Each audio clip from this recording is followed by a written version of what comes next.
hemos visto entonces que las proteínas que tienen destino núcleo requieren de chaperonas que van a reconocer el péptido señal, tienen que pasar el control del núcleo y ingresan. Lo mismo para salir, sea ARNs o proteínas que ya han cumplido su rol, tienen que utilizar exportinas en este caso, pasar el control del núcleo y pasar al citosol. ¿Qué sucede con las proteínas que van a definir organelos como mitocondrias, cloroplastos y peroxisomas? Las proteínas que tienen que trabajar en estos organelos se sintetizan completamente en el citosol. Y una vez que se han sintetizado, por supuesto que cada una tiene sus péptidos señales característicos, son reconocidos por chaperonas que fundamentalmente se unen a ellas evitando que adquieran la conformación definitiva, o sea, la estructura cuaternaria, porque si no estarían activas en el lugar que no corresponde, y son transportadas a estos organelos. Pero, ¿qué es lo que sucede cuando llegan a estos organelos? Que tienen membranas que los definen. Por lo tanto, tienen que atravesar esas membranas. ¿Qué tienen estos organelos en sus membranas? Tienen proteínas especiales que se denominan translocadoras, que son proteínas tipo compuertas que pueden abrirse y cerrarse y permiten que las proteínas ocupen el destino para las cuales han sido sintetizadas. Entonces vamos a ver qué sucede en cada caso. Vamos a ver en las mitocondrias. Como ustedes recuerdan, las mitocondrias tienen una membrana externa y una membrana interna. ¿Por qué las mitocondrias necesitan proteínas que les sinteticen las proteínas? Nosotros ya sabemos que tienen ADN procariótico y tienen ribosomas. A lo largo de la evolución, la simbiosis, la simbiogénesis que se estableció, la simbiosis entre las células procariotas y eucariotas que dieron lugar a las mitocondrias, se produjo un continuo secuestro del genoma de las mitocondrias al núcleo. Por lo tanto, el núcleo debe y regula la síntesis de más del 90% de las proteínas que se requieren en las mitocondrias. Ahora, deben atravesar las dos membranas. ¿Y cómo lo hacen? Efectivamente lo hacen a través de proteínas translocadoras. Vamos a reconocer qué tipo de translocadoras. Hay translocadoras de membrana externa y translocadoras de membrana interna. La más importante de las translocadoras de membrana externa son las proteínas del complejo TOM. ¿Por qué reciben este nombre, TOM? En inglés es translocadora out externa de mitocondria. Nos viene bien acordarnos, TOM. Este complejo TOM es un complejo de proteínas canal que solo se van a abrir si el receptor que está acoplado a ellas reconoce el péptido señal, destino mitocondria. Otra translocadora de membrana externa es las translocadoras del complejo SAM, que las vamos a ver trabajar. La translocadora del complejo TIM, ¿qué quiere decir? Translocadora de membrana de mitocondria de membrana interna, TIM. Hay varios complejos TIM, TIM 23, TIM 22, que los vamos a ver trabajar. Y está el complejo OXA. Estas tres son translocadoras de membrana interna. Veamos entonces cómo trabaja. Cuando una proteína es sintetizada con destino mitocondria, trae su péptido señal destino mitocondria. Aquí no están dibujadas las chaperonas que las traen, pero esta proteína, las chaperonas la conducen, el péptido señal reconoce el receptor del complejo TOM y esto provoca un cambio de conformación del complejo TOM de tal manera que este complejo puede desplazarse a través de la membrana porque lo que hace es alinearse con el complejo TIM. Generalmente los complejos TIM están anclados en las membranas internas y los que se desplazan son los complejos TOM una vez que tienen la proteína a ser translocada. Cuando estos se alinean, entonces se abren los canales y la proteína ingresa. En este caso estamos viendo el ingreso de una proteína que tiene destino matriz mitocondrial. Puede ser cualquiera del complejo del ciclo de Krebs.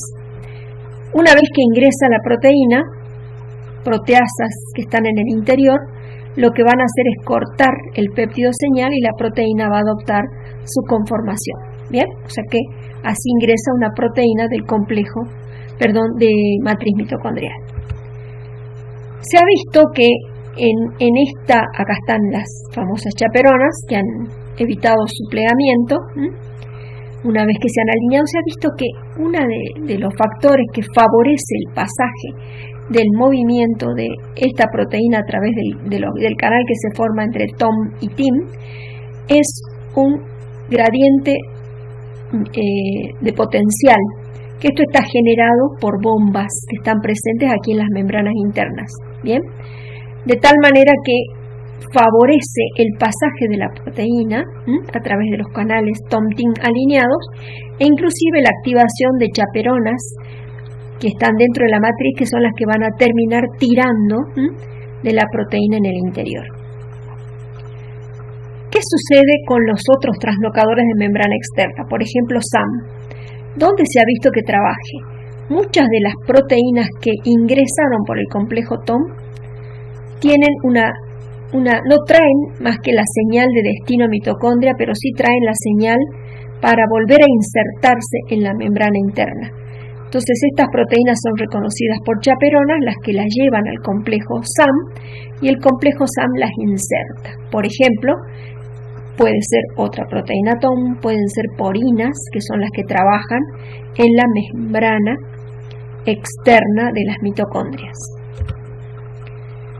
Si la proteína tiene destino, por ejemplo, membrana interna, que pueden ser las de la cadena respiratoria, puede sucederle dos cosas: que la propia TIM reconozca una segunda señal de detención y entonces la transloque y la inserte en la membrana interna.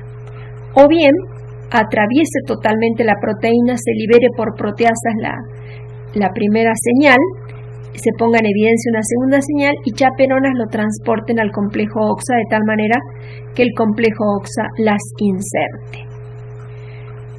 Bien, o la proteína, en este caso, puede cortarse siendo liberada en el espacio intermembranoso, o bien puede ingresar por el complejo TOM, bien, y en estos dos casos las chaperonas las van a insertar en el complejo TIM y estas van a traslocarlas en membrana interna. O sea, para no complicarnos tanto la vida, hay que reconocer entonces que tenemos translocadoras de membrana externa, TOM y SAM, translocadoras de membrana interna, TIM, OXA.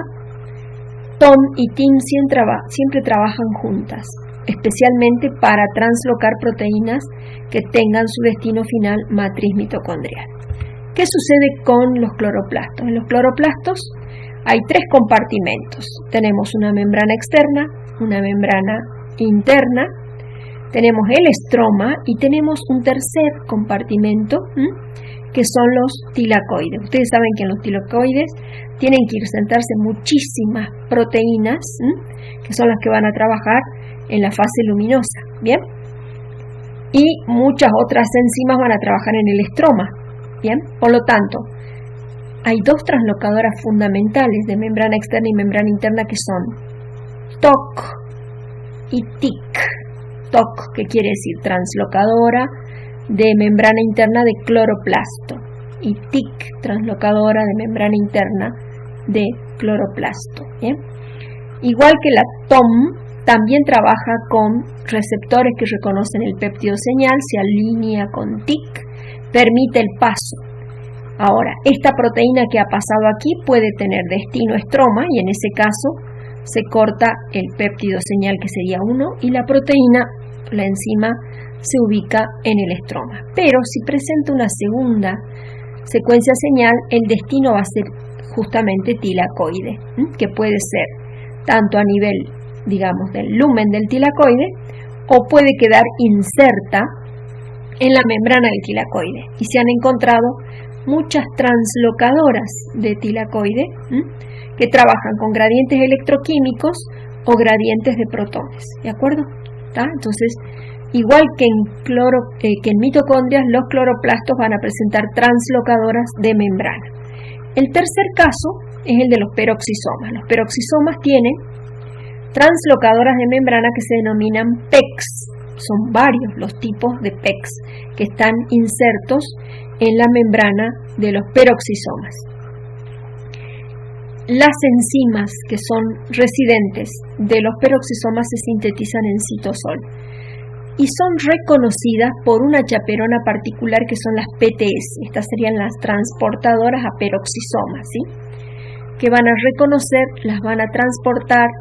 Esta PTS tiene una región que va a abrir las PECs y va a ingresar, libera la enzima y vuelve a salir para nuevamente cumplir el ciclo de ingreso.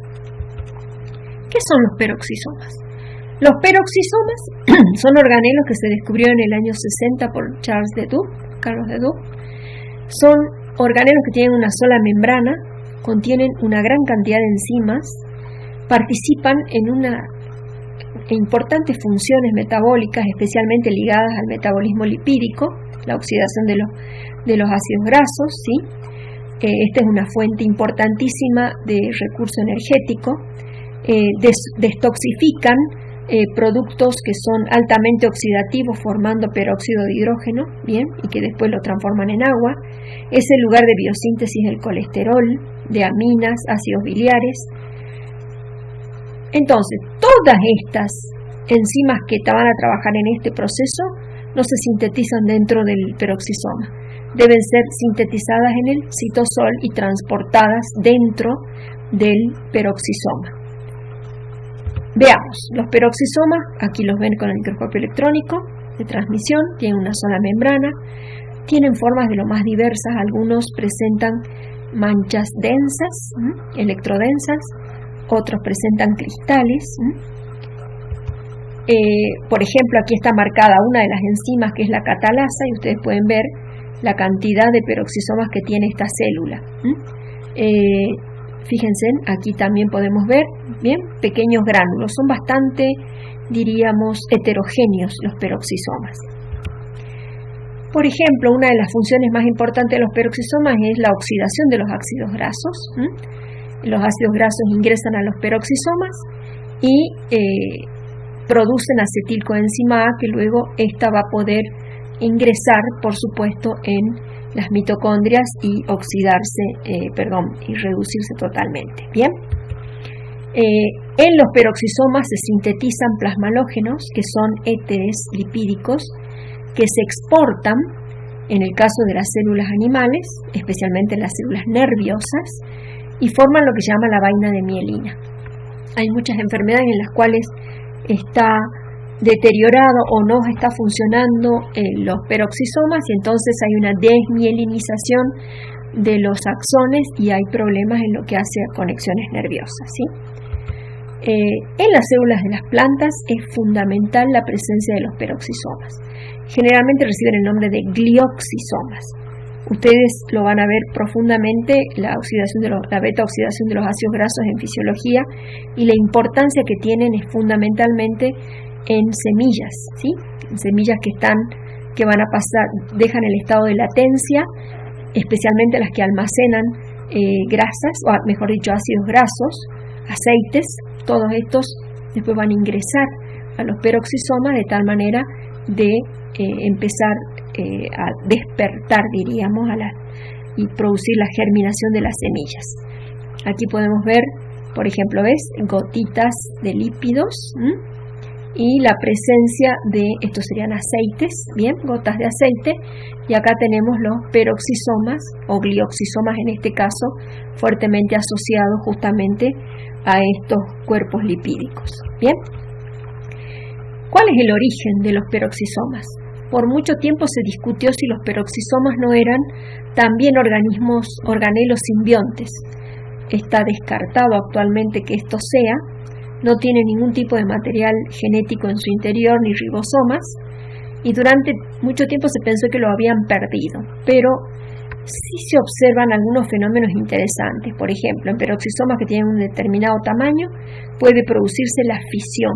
Así es como, por ejemplo, las células que van a entrar en división mitótica previamente empieza a fisionar peroxisomas de tal manera de darle a las células hijas peroxisomas en su dotación de organelos.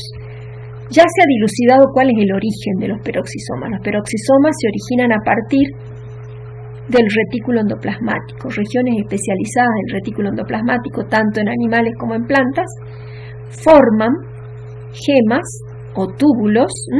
Todas estas zonas van a tener ya bicapas lipídicas específicas de lisosomas y, por supuesto, proteínas insertas.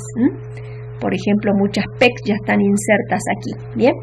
De tal manera que estos túbulos, especialmente en animales, después se diverticulizan y geman, y de tal manera se van formando por fisión peroxisomas, ¿bien? En las plantas también se ha observado regiones específicas en los dictiosomas para formar peroxisomas, ¿bien? Bueno, aquí un poco para repasar cómo las proteínas, bien, tienen una señal, una secuencia de señal. Las enzimas tienen que ser reconocidas por receptores, en este caso el PEC5, y es transportada y reconocida por la translocadora que le permite ingresar, bien. También se ha observado, por ejemplo, que pueden estos PECs estar abiertos o cerrados, ¿sí? Por lo tanto, son poros transitorios de importación. Estas translocadoras van a recibir una señal para permitir su apertura y el ingreso de las enzimas sintetizadas en el citosol, pero que tienen que cumplir funciones dentro del peroxisoma. Uno de los detalles interesantes que se ha descubierto con esto de los péptidos señal es que a veces hay errores en el transporte de las enzimas a los organelos. Por ejemplo, se ha descubierto que esta enfermedad, que es en realidad la formación de cálculos, se debe fundamentalmente a que estos cálculos son depósitos de células muertas, que en realidad, ¿por qué se murieron estas células? Porque las enzimas que en vez de llegar al peroxisoma fueron trasladadas erróneamente a mitocondria. Entonces la mitocondria empieza a acumular enzimas de peroxisoma y termina fallando, se produce la apoptosis con los acúmulos y va generando depósitos que son pequeñas piedras y cálculos, ¿sí? Entonces esto en realidad es un error de destino. Bien, veamos qué pasa con el retículo endoplasmático.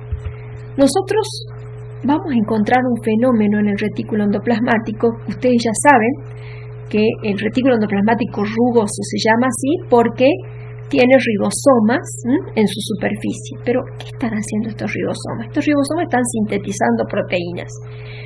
Y acá se da un fenómeno que también se produce una translocación, pero aquí se va a dar una detención de la síntesis en el citosol.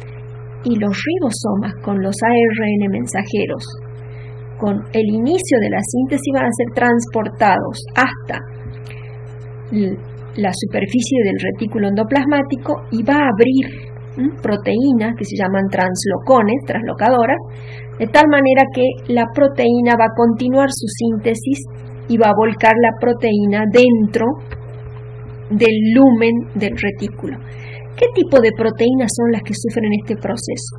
Aquellas que van a tener destino membrana plasmática o van a formar vesículas secretoras de exportación o van a formar lisosomas.